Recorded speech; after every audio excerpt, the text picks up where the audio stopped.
Hello friends, मेरे digital classes में आप लोग का बहुत बहुत फिर से नए सेशन में स्वागत करता हूं। तो आपका आधुनिक इतिहास लगभग 200 उसमें मैं 286 क्वेश्चन यहाँ पे कंप्लीट कराया था। मॉडर्न हिस्ट्री यहाँ पे कंप्लीट कराया। उसके बाद आपका एंशियंट हिस्ट्री जिसमें मैं 270 क्वेश्चन यहाँ पे कंप्लीट करा दिया हूँ। तो इसमें 286 आपका मॉडर्न हिस्ट्री, एंशियंट हिस्ट्री जो प्राचीन कालीन इतिहास में 270 क्वेश्चन इसमें कंप्लीट कराया हूँ। ये आज हम स्टार्ट करेंगे मिडिवल हिस्ट्री, भारत की जो मिडिवल हिस्ट्री। ये आपका आज से पहला पार्ट है हमारा। लगभग सभी एग्जाम में क्वेश्चन पूछा जाता है। तो भारत को जो इतिहास है लगभग सभी एग्जाम में, चाहे आप एसएससी की तैयारी कर रहे हैं, एसएससी, रेलवे, यूपीएससी, कोई भी स्टेट के एग्ज़ाम हो, व्यापम, पीएससी, पुलिस कांस्टेबल, लगभग हर एग्ज़ाम में ऐसा कोई एग्ज़ाम नहीं है जहाँ पे जो भारत का जो इतिहास है आपके पूछा नहीं जाता। लगभग सभी आपके एग्ज़ाम में यहाँ से क्वेश्चन पूछा। मॉडर्न हिस्ट्री कंप्लीट करा दिए गए, उसको जाके देख सकते हैं। आपका एंशियंट हिस्ट्री भी कंप्लीट करा चुका है, 18 पार्ट में कंप्लीट हुआ है। तो उसको जाके देख लीजिए। यहाँ पे कंप्लीट हिस्ट्री कराया जा रहा है। इसके तहत यहाँ पे मिडिवल हिस्ट्री हमारा पहला पार्ट है। मिडिवल हिस्ट्री यहाँ पे देख सकते हैं। सारे क्वेश्चन आपके लूसेंट से क्वेश्चन को तैयार किया गया है। 90% जो क्वेश्चन आपको यहीं शूट के आते हैं, एनसीईआरटी बेस होता है। इसके बाद जैसे क्वेश्चन कराएंगे आप प्रीवियस ईयर क्वेश्चन को भी सॉल्व करके देख सकते हैं। आपको कंटेंट पे मैं ज़्यादा फोकस करता हूँ। कोई भी क्वेश्चन यहाँ कराने कोई मतलब भी नहीं है, तो कंटेंट पे ज़्यादा फोकस करता हूँ। तो बेस्ट क्वेश्चन यहाँ पे लाने की मैं कोशिश करता हूँ। तो लगभग सभी एग्ज़ाम के लिए इम्पोर्टेंट है। कोई भी एग्ज़ाम का आप प्रिपरेशन कर रहे होंगे तो आपके लगभग 2023 में जितने भी एग्ज़ाम हैं तो उसके लिए आपका बहुत ही आपका बेनिफिट होगा। तो चलिए सेशन को बढ़ाते हैं आगे। पहले बार आए हैं तो चैनल को प्लीज़ सब्सक्राइब करके रख लीजिएगा ताकि जो नोटिफिकेशन है आप तक यहाँ पे पहुँच पाए। तो चलिए स्टार्ट करते हैं सेशन को। तो पहला क्वेश्चन है, पाल वंश की स्थापना किसने की थी? याद रखिएगा, पाल वंश की स्थापना जो कौन से राजा थे इन्होंने पाल वंश की स्थापना की थी? तो गोपाल ने, धर्मपाल ने, देवपाल ने या महिपाल ने? तो इसका जो करेक्ट आंसर हो जाएगा आपका गोपाल, इसका करेक्ट आंसर हो जाएगा। याद रखिएगा, पाल वंश की जो स्थापना आपके गोपाल ने की थी। तो गोपाल जो राजा थे इन्होंने ये आपके पहले सम्राट थे पाल वंश के। तो पाल वंश की स्थापना इन्होंने की थी। पाल वंश की जो स्थापना थी उन्होंने की थी गोपाल ने। इसके पुत्र थे आपके धर्मपाल। याद रखिए, इनके पुत्र थे धर्मपाल। ये आपके बहुत ही शक्तिशाली शासक थे पाल वंश के। गोपाल इसके संस्थापक हैं। इनके जो पुत्र थे धर्मपाल, इन्होंने इनको शक्तिशाली राजा के नाम से जाना जाता है, धर्मपाल को। तो इसको याद रखिएगा। तो गोपाल राज्य के पहले सम्राट थे। इन्होंने बंगाल में, याद रखिए, बंगाल को अपने यहाँ पे इन्होंने अपने राज्य में इसको मिला लिया था, एकीकृत किया था। और साथ ही साथ बिहार को भी इन्होंने अपने राज्य में इसको सम्मिलित किया गया था। और आपके आनंद जो पूरी मठ है, जो आनंद जो पूरी जो मठ है, इसकी स्थापना कहाँ पे किया गया है? तो आपके बिहार में ये आनंदपुरी जो मठ की स्थापना इन्होंने की थी। इसमें इन्होंने धर्म परिवर्तन करके इन्होंने बाद में बंगाल का जो बौद्ध सम्राट इनको माना गया था। तो इसको याद रखिए, इन्होंने धर्म परिवर्तन किया था, जो बंगाल का बौद्ध सम्राट इसको माना गया था। इसको याद रखिए। इनका जो शासनकाल माना जाता है लगभग 750 ईस्वी से लेकर आपका 1161 ईस्वी तक इन्होंने शासन किया था। इनके जो पुत्र थे, इसके बाद जो पाल वंश की जो स्थापना गोपाल थे, इसके बाद उनके जो पुत्र थे आपके धर्मपाल, ये आपके इनके सेकेंड पुत्र, मतलब इनके पुत्र थे। उनके बाद इनके उत्तराधिकारी बने थे। याद रखिए, पाल वंश की स्थापना गोपाल ने की थी। इसके पुत्र आपके जो धर्मपाल ही आपके बहुत ही शक्तिशाली शासक था। तो इसको याद रखिएगा। बढ़ते हैं अगला क्वेश्चन तरफ। किस पाल राजा ने नालंदा विश्वविद्यालय को पुनर्जीवित किया था? याद रखिएगा, एग्जाम में क्वेश्चन आपके एसएससी में पूछा गया है। तो कौन से जो पाल राजा ने इन्होंने नालंदा विश्वविद्यालय को पुनर्जीवित किया था? तो आपके देवपाल ने, धर्मपाल ने, रामपाल ने या आपके राजपाल ने? तो इसका जो करेक्ट आंसर जो हो जाएगा आपका, इसका धर्मपाल इसका करेक्ट आंसर हो जाएगा। धर्मपाल कौन थे? अभी जस्ट बताएं, जो गोपाल थे पाल वंश के संस्थापक, उनके पुत्र थे धर्मपाल। तो उनके मृत्यु के बाद इन्होंने जो पाल वंश के साम्राज्य को इन्होंने यहाँ पे संभाला था। बहुत ही शक्तिशाली शासक थे। तो इस पाल राजा ने नालंदा विश्वविद्यालय को पुनर्जीवित किया था। याद रखिए, धर्मपाल ने, धर्मपाल जो कि पाल वंश के शासक थे इन्होंने। और याद रखिए, जो नालंदा विश्वविद्यालय की जो पुनर्जीवित इन्होंने किया था। लेकिन जो स्थापना किसने करवाया था? जो नालंदा विश्वविद्यालय स्थापना कई बार एग्जाम में क्वेश्चन पूछा था, इसकी स्थापना किसने की थी? तो गुप्त राजवंश के जो कुमारगुप्त नहीं, याद रखिएगा कुमारगुप्त। तो गुप्त राजवंश के जो शासक हैं कुमारगुप्त ने लगभग 5वीं शताब्दी में इन्होंने इसको बनवाए गए थे, स्थापना किया गया था। तो इसको याद रखिएगा, इंपॉर्टेंट क्वेश्चन है। पुनर्जीवित पूछे तो आपको धर्मपाल लेना है। स्थापना किसने की थी नालंदा विश्वविद्यालय, तो आपको कुमारगुप्त लेना है, जो कि गुप्त राजवंश के शासक हैं। 5वीं शताब्दी में इन्होंने इसकी स्थापना करवाई गई थी। अगला क्वेश्चन देखते हैं। गीत गोविंद, याद रखिए गीत गोविंद के लेखक कौन थे? कल्हड़, कालिदास, वात्स्यायन या जयदेव? तो इसका जो करेक्ट आंसर हो जाएगा, तो गीत गोविंद के जो लेखक आपके जयदेव थे। याद रखिए जयदेव, इन्होंने 12वीं शताब्दी में इन्होंने जयदेव ने 12वीं शताब्दी के दौरान इन्होंने एक संस्कृत भाषा में इसको लिखी गई थी। याद रखिए संस्कृत भाषा में इसको लिखी गई थी, और पूरी मंदिर में या आपके कई स्थान में इसका प्रदर्शन भी किया गया था आपका गीत गोविंद का। तो गीत गोविंद यहाँ पे एक तरह का एक चित्र शैली के लिए इसको जानी जाती है, चित्र शैली है, ये आपके भारत में बहुत ही विख्यात है। तो कौन से कला के लिए इसको जाना जाता है? तो आपका जो गीत गोविंद जो है आपके चित्र शैली के लिए इसको जानी जाती है। तो इसका जो करेक्ट आंसर हो जाएगा, इसके लेखक आपका जयदेव है। इन्होंने संस्कृत भाषा में इनको लिखा गया था, आपके जाने माने कवि थे। तो इसको याद रखिएगा। अगला क्वेश्चन देखते हैं। जयदेव किसके दरबारी कवि थे? याद रखिए जयदेव थे या आपके किसके दरबारी कवि थे?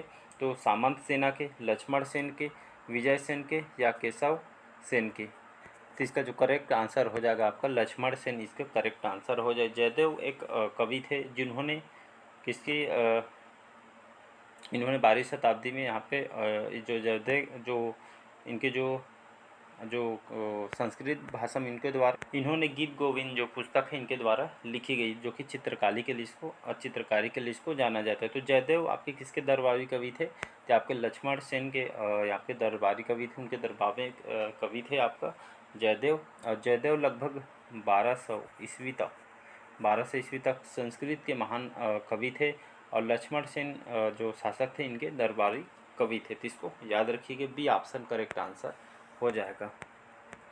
अगला क्वेश्चन है मिहिर भोज। मिहिर भोज किस वंश के महान शासक था? पाल वंश का, प्रतिहार वंश का, पार्थियन वंश का या चालुक्य वंश का? तो आपका जो मिहिर भोज कौन से वंश का महान शासक था? तो आपका गुर्जर प्रतिहार राजवंश इसको बोला जाता है। तो गुर्जर प्रतिहार राजवंश के ये आपके महान शासक थे। इनका जो शासन काल है 836 से लेकर लगभग 885 तक इन्होंने यहाँ पे भारत में शासन किया है। लगभग कहने का मतलब है 49 वर्ष इन्होंने 49 वर्ष यहाँ पे भारत में शासन किया है। और राजधानी किसको बनाई थी? तो कन्नौज को। याद रखिए कन्नौज की इन्होंने जो मिहिर भोज वंश के जो महान शासक जो प्रतिहार राजवंश के जो राजा थे, इन्होंने राजधानी किसको बनाई थी? कन्नौज को राजधानी बनाई थी, जो वर्तमान में इसको उत्तर प्रदेश में आपका आती है। तो इसको याद रखिए कि इम्पोर्टेंट क्वेश्चन है। अगला क्वेश्चन देखते हैं। निम्नलिखित में से किस प्रतिहार राजा ने आदिवराह है आपका आदिवराह की उपाधि धारण की थी? तो कौन से राजा थे जिन्होंने आदिवराह की उपाधि धारण की थी? तो महेंद्रपाल प्रथम ने, मिहिर भोज ने, रामभद्र ने या आपके नागभट्ट प्रथम ने? तो इसका जो करेक्ट आंसर हो जाएगा मिहिर भोज जी, इसका करेक्ट आंसर हो जाएगा बी ऑप्शन। याद रखिए तो आपका जो प्रतिहार वंश के जो राजा थे आपका मिहिर भोज, इन्होंने आदिवराह की उपाधि इन्होंने धारण की थी, मिहिर भोज, याद रखिएगा। और तो भारत के आपके गुर्जर प्रतिहार राजवंश के आपके शासक थे इन्होंने। और ये आपके जो मिहिर भोज ये आपके कौन से भगवान को मानते थे? विष्णु भगवान के आपके मानते थे, भगवान विष्णु जी को बहुत मानती थे, उनके भक्त थे। इन्होंने आदिवराह के इन्हों उपाधि धारण की गई थी। तो इसको याद रखिएगा। अगला क्वेश्चन देखते हैं। प्रतिहार वंश के संस्थापक कौन था? मिहिर भोज, वत्सराज, नागभट्ट प्रथम या देवराज? तो इसका जो करेक्ट आंसर हो जाएगा नागभट्ट, इसका करेक्ट आंसर हो जाएगा नागभट्ट प्रथम। याद रखिए नागभट्ट जो प्रथम है प्रतिहार वंश के संस्थापक इनको माना जाता है, नागभट्ट को, जो कि आपके इन्होंने पहले उज्जैन को राजधानी बनाया था, लेकिन बाद में उज्जैन के बाद इन्होंने कन्नौज को राजधानी बनाए थे आपके प्रतिहार वंश के राजाओं ने। और एक यहाँ पे इन्होंने अपने जो शासन को बहुत विस्तार किया था, अलग अलग जो भारत के स्थानों पर इन्होंने भूभाग पर इन्होंने शासन किया था। तो इसको याद रखिए। इनको यहाँ पे इनकी जो जानकारी है आपके ग्वालियर अभिलेख, याद रखिए जो ग्वालियर जो अभिलेख है इसकी जानकारी यहाँ पे प्रतिहार वंश के जो संस्थापक नागभट्ट प्रथम की जानकारी ग्वालियर अभिलेख से इनकी जानकारी मिलती है। तो इसको याद रखिएगा। राष्ट्रकूट जो वंश के संस्थापक कौन था? कृष्ण, ध्रुव, धारावर्ष, अमोघवर्ष या आपका दंती दुर्ग है, सॉरी। तो इसका जो करेक्ट आंसर दंती दुर्ग है, इसका करेक्ट आंसर हो जाएगा डी ऑप्शन। याद रहे राष्ट्रकूट वंश के संस्थापक आपके दंती दुर्ग हैं। राष्ट्रकूट वंश जो कि आपका दक्षिण भारत के जो प्रमुख राजवंश में से एक था। इन्होंने दक्षिण भारत में इन्होंने जितने भी राष्ट्रकूट के वंश राजा ने इन्होंने शासन किया था। इसके संस्थापक भी आपके दंती दुर्ग इसके संस्थापक हैं, दंती दुर्ग। इसको एग्जाम में दंती वर्मन के भी नाम से इसको जाना जाता है, याद रखिएगा, दंती वर्मन याद रखिए। तो ऑप्शन में दंती दुर्ग है तब भी लगाना है, दंती वर्मन है तब भी आपको आंसर लगाना है। 752 ईस्वी तक इन्होंने शासन किया था। और यहाँ इनकी राजधानी कहाँ थी? तो राजधानी इनकी थी आपकी मयूर खिंडी, यार ये याद रखिएगा, मयूर खिंडी इनकी राजधानी थी, जो कि आपके चालुक्य जो वंश के जो शासक थे आपका जो मिहिर भोज के इन्होंने मिहिर भोज नहीं, आपको कीर्तिवर्मन को इन्होंने हराया था, जो कि याद रखिएगा। तो ये आपके चालुक्य वंश के शासक थे कीर्तिवर्मन, तो ये आपका इनके द्वारा इसको हराया गया था। तो इसको याद रखिएगा। इम्पोर्टेंट क्वेश्चन है, वैसे सभी इम्पोर्टेंट क्वेश्चन है, लूसेंट क्वेश्चन को तैयार किया है। अगला क्वेश्चन देखते हैं। किस राष्ट्रकूट राजा ने एलोरा में प्रसिद्ध चट्टान को काटकर बनाया गया और शिव मंदिर बनाया था? तो आपके कृष्ण प्रथम ने, अमोघवर्ष ने, गोविंद आपके थर्ड ने या आपके गोविंद सेकंड ने? तो इसका जो करेक्ट आंसर हो जाएगा कृष्ण जो प्रथम थे, आपका करेक्ट आंसर हो जाएगा। तो इन्होंने एक राष्ट्रकूट वंश के एक राजा थे कृष्ण प्रथम। ये आपके एलोरा में जो प्रसिद्ध जो चट्टान है, एलोरा नाम सुने होंगे, तो एलोरा जो आपके जो प्रसिद्ध चट्टान को इन्होंने काट कर, याद रखिए, काट कर इन्होंने चट्टान को, इस बड़े चट्टान को इन्होंने भूभाग पर फैले हुए चट्टान को, एलोरा को काट के इन्होंने शिव मंदिर उन्होंने बनवाया था। तो इसको याद रखिए, कौन ने? कृष्णा प्रथम के द्वारा। तो इसको याद रखिएगा। तो एग्जाम में क्वेश्चन पूछा जाता है कि जो एलोरा का जो गुफा है आपके कौन सी स्टेट में स्थित है? याद रखिए, तो ये आपके महाराष्ट्र में संभाजी नगर में आपका स्थित है, याद रखिएगा, बहुत ही फेमस है। अगला क्वेश्चन देखते हैं। तराइन का जो प्रथम युद्ध कहाँ लड़ा गया था, मतलब कौन से सन लड़ा गया था? तराइन का जो प्रथम युद्ध लड़ा गया था आपके 1191 में, 1192 में, 1556 में या आपका 1193 में? इसका जो करेक्ट आंसर हो जाएगा, बहुत बार रिपीट किया गया है। तो तराइन का जो प्रथम जो युद्ध आपका लड़ा गया था सन 1191 में लड़ा गया था, याद रखिए। तराइन का जो प्रथम जो युद्ध हुआ था 1191 में हुआ था। किसके किसके बीच हुआ था? तो आपके जो युद्ध हुआ था आपके तराइन के मैदान में आपका लड़ा गया था, जिसमें आपका पृथ्वीराज चौहान और आपका मोहम्मद गोरी, याद रखो, तो जिसमें आपको पृथ्वीराज चौहान ने मोहम्मद गोरी को आपको पूरी तरीके से इनको हरा दिया गया था। तो इसको याद रखें। तो डेट को याद रखें, 1199 किसके किसके बीच लड़ा गया था? तो पृथ्वीराज चौहान और मोहम्मद गोरी, तो जिसमें पृथ्वीराज चौहान ने मोहम्मद गोरी को हराया था। तो इसको याद रखिए। एक बार में जैसे आपको क्लियर नहीं हो पाते, इसके एक बार रिवाइज कीजिएगा। टेलीग्राम में इसका PDF डाल दूंगा, तो वहाँ से एक बार रिवाइज कीजिएगा, या वीडियो को एक बार और देखेंगे तो आपको पूरा समझ आ जाएगा। अगला क्वेश्चन है, तराइन का जो प्रथम युद्ध किसके बीच आपके लड़ा गया था? तो अभी तो जस्ट बताया हूँ, तो पृथ्वीराज चौहान पृथ्वीराज चौहान और मोहम्मद गोरी, बाबर, मोहम्मद गोरी, शहाबुद्दीन इल्तुतमिश और के यिल्डिज के द्वारा। तो इसका जो करेक्ट आंसर हो जाएगा पृथ्वीराज चौहान और मोहम्मद गोरी। किसको हराया था? तो जो पृथ्वीराज चौहान ने मोहम्मद गोरी को यहाँ पर हराया था। कौन से सन में हुआ था? ये आपका तराइन का युद्ध 1191 आपका लड़ा गया था। तो इसको याद रखिएगा। अगला क्वेश्चन है, तराइन का जो दूसरा युद्ध ये आपके कहाँ हुआ था? 1191 में, 1192 में, 1193 में या उपरोक्त में से कोई नहीं? इसका जो करेक्ट आंसर हो जाएगा, तो तराइन का जो दूसरा युद्ध आपका सन 1192 में आपका हुआ था। किसके किसके बीच हुआ था? तो मोहम्मद गोरी और आपका पृथ्वीराज चौहान। याद रखिए तराइन का दूसरा युद्ध ईयर याद रखना है आपको 1192 में हुआ। किसके किसके बीच हुआ? मोहम्मद गोरी और पृथ्वीराज चौहान, जिसमें मोहम्मद गोरी ने पृथ्वीराज चौहान को इसमें बुरी तरीके से इसको हरा दिया गया था। तो इसको याद रखिए मोहम्मद गोरी ने पृथ्वीराज चौहान को इस बार हराया था। तो इसको याद रखिएगा। अगला क्वेश्चन देखते हैं। विजय स्तंभ, जिससे विजय की मीनार भी इसको कहा जाता है, तो विजय स्तंभ, विजय की मीनार कहा जाता है, इसका निर्माण किसने करवाया था? पृथ्वीराज चौहान ने, राणा कुंभा ने, जयचंद ने या अलाउद्दीन खिलजी ने? तो इसका जो करेक्ट आंसर जो हो जाएगा विजय स्तंभ, जो कि भारत के कौन से स्टेट में स्थित है? तो भारत के राजस्थान के चित्तौड़गढ़। याद रखिए तो भारत के जो राजस्थान के आपके चित्तौड़गढ़ में आपका जो यह स्तंभ स्थित है। ये आपका एक टावर नुमा है, इसको याद रखिएगा। ये टावर टाइप का बना है ये स्तंभ, तो इसको याद रखिए टावर टाइप का है।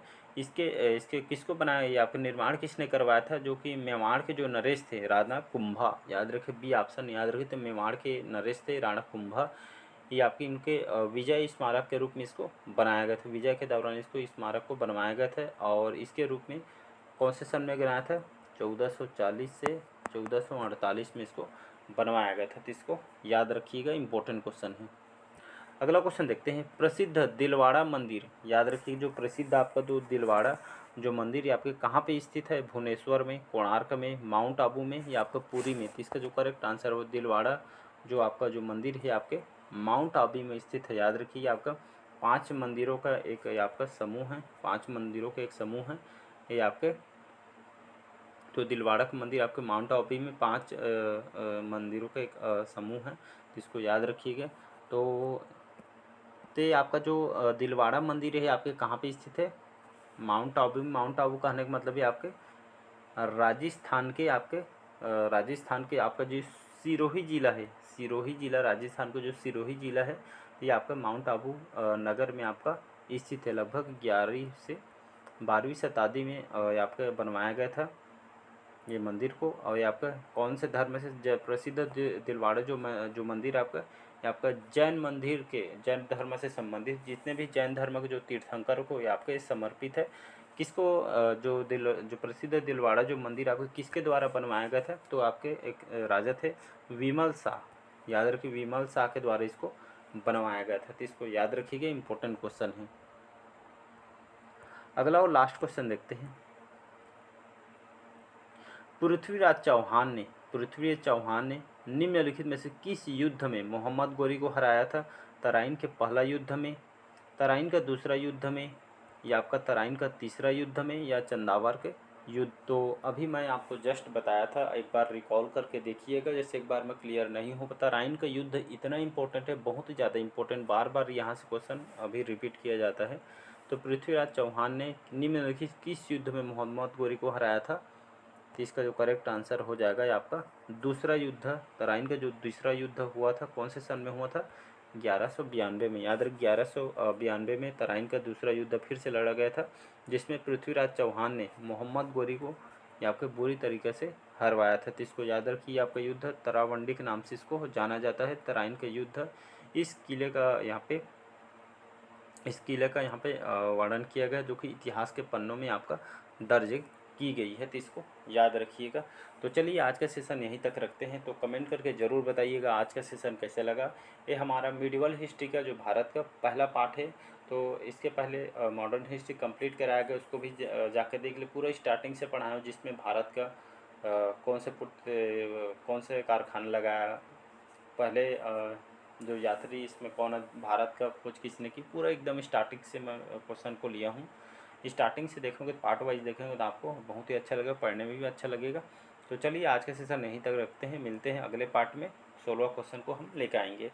तो अच्छा लगे चैनल को लाइक शेयर सब्सक्राइब कीजिएगा। साथ ही साथ आप कमेंट बॉक्स में अपना स्कोर भी बताते चलिएगा। आपका जो 15 क्वेश्चन जितना कराया गया है उसमें आपका स्कोर कितना बना। आप जितना ज़्यादा स्कोर करेंगे उतना ज़्यादा आपके लिए बेनिफिट होगा। तो चलिए मिलते हैं अगले पार्ट में। बाकी आप समझदार हो। Thank you.